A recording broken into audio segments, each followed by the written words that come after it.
Maxwell MX50 smart plus आज हमको बताएंगे।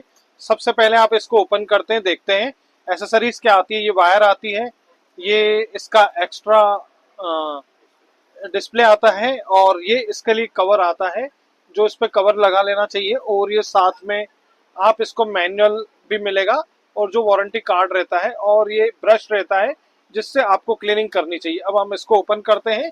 ये ओपन करके जब देखते हैं तो ये प्रोडक्ट बिल्कुल फ्रेश नीट एंड क्लीन निकलता है। ये मैक्सेल का MX50 में जो स्पेशलिटी है वो है ये फेक नोट को डिटेक्ट भी करती है, और साथ में साथ इसमें बैच और ऐड का फंक्शन भी रहता है। ये ये price range 8,500 8,500 with GST pad में। ये बहुत ही अच्छा प्रोडक्ट है जो बिल और वारंटी के साथ आता है, जिसमें 1 साल की वारंटी मिलती है, जिसमें सर्विस रिपेयर फुल फ्री रहता है। और अब हम इसको समझते हैं कि कैसे ऑन और ऑफ होती है। स्टॉप कर देते हैं। और ये इस एक्स्ट्रा डिस्प्ले लगाने का भी प्लग है। और अब हम स्टार्ट करते हैं। सबसे पहले आप ऑन कर दीजिए। ये इस तरह से डिस्प्ले प्रोवाइड करेगा। ये नोट है, ये हम लोगों के पास कुछ नोट्स है। इसकी स्पेशलिटी रहती है कि ओल्ड और न्यू कोई भी नोट्स लेके आप इसको काउंट कर सकते हैं। ये एक नोट में डाल रहा हूं जो ये फेक नोट है, जो इसके बीच में मैंने डाल दिया है। और ये अब हम स्टार्ट कर रहे हैं इसको काउंटिंग कैसे करते हैं।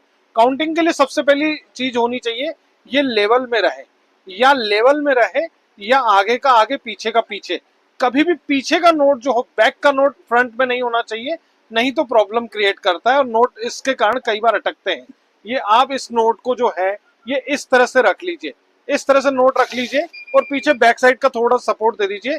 ये फेक नोट है, FC फेक नोट है, ये डाउटफुल नोट है।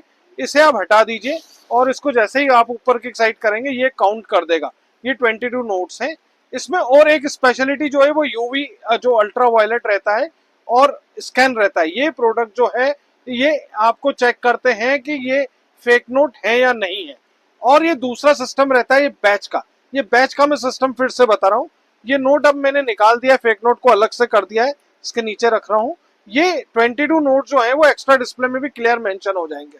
अब अपन आते हैं सेकंड, ये बैच का जो सिस्टम है वैसे वो डिफॉल्ट में 100 बैच बनाता है, लेकिन हम इसको 10 का बैच कर देते हैं। ये 10 का बैच है, ये ऑन है। ये 10 का बैच इसीलिए बनाया है क्योंकि ये सिर्फ 22 नोट ही है। ये नोट अपन काउंट करेंगे, ये 10 नोट हो गए, इसको अपन हटाएंगे, ये फिर 10 हो गए, और ये लास्ट वन एक, टोटल 21 नोट है। एक नोट जो फेक था वो हटा दिया है, अब नोट जो है वो 21 है। ये 21 नोट है। अब जो है वो 10-10 के 3 बैच बन गए। अब अपन इसके ऐड पे आते हैं। ये बैच को बंद कर देते हैं और ऐड पे आ जाते हैं। तो ये मान लेते हैं नोट है, ये टोटल 21 नोट है, ये 21 नोट्स है, ये काउंट हो गए। अपन इसको फिर से नोट अगर काउंट करेंगे तो ये ऐड कर देगा, ये ऐड कर देगा। ये टोटल 42 नोट्स हो गए। लास्ट वाले 21 थे। जो लास्ट वाले नोट रहते हैं वो इस साइड डिस्प्ले में आ जाते हैं, और जो मेन अभी जो ऐड कर रहे हैं ये 2 बार के जो ऐड कर रहे हैं 42 नोट्स है। अब मैं आपको एक चीज खास बता देता हूँ, जो भी 50 या 100 के जो पुराने नोट्स रहते हैं उनमें 2005 के जो पुराने नोट रहते हैं वो नोट ये मशीन रोक देती है। तो आप उस वक्त क्या करें, ये यूवी और स्कैन रहता है, यूवी और ये स्कैन, ये इसे बंद कर दिया जाए, जिससे वो फेक नोट भी डिटेक्ट करना बंद कर देगा। और 2005 के जो पुराने नोट है वो उसको डिटेक्ट करना बंद कर देगा, तो थोड़ा स्मूथ हो जाता है काउंट करना। तो वो सिर्फ काउंटिंग प्रोसेस पे चला जाएगा और आपको काउंट करके देगा। ये जो नंबरिंग्स देख रहे हैं, ये नंबरिंग जो है ये बैच में यूज होती है। ये अल्ट्रा वायलेट है और ये स्कैन है, जो ये दो डिटेक्ट करते हैं, इसको स्कैनर लगे रहते हैं। अब मैं आपको एक चीज और बताता हूँ, कभी कभार गलती से नोट अगर अटक भी जाता है तो चाहे तो आप पहले मशीन को ऑफ कर दीजिए। तो ये जब ऑफ करते हैं तो ये टोटल ऑफ करके आप इसको नोट से इन टायर्स के बीच में से निकाल लीजिए। और कभी जो मैं आपको एक दूसरी चीज खास बताता हूँ, कभी जो बाई चांस नोट बिल्कुल अटक जाए तो पहले तो आप मशीन बंद कर दीजिए। इस स्टैंड को आप इस तरह से ऊपर उठा लीजिए और इसको यहाँ से ऊपर उठा लीजिए। ऊपर उठा के यहाँ देखेंगे तो नोट जहाँ अटके हों वहाँ पीछे और आगे करके आप उसे कर सकते हैं ताकि वो नोट निकल जाए। इस तरह से टायर घुमाने से वो नोट जनरली 99.9% केस में आपके निकल जाएंगे।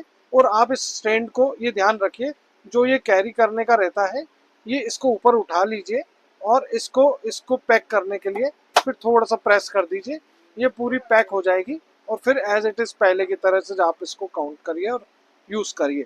ये बबल इलेक्ट्रॉनिक्स पे अवेलेबल है। वैसे इसका MRP में बता देता हूँ, इसकी एमआरपी जो है वो है लग इसकी एमआरपी जो है वो 10,990 है, और आपको ये रह पड़ेगी 8,500 में जीएसटी पैड में। बिल वारंटी इसमें 1 साल की रहती है। Thank you very much.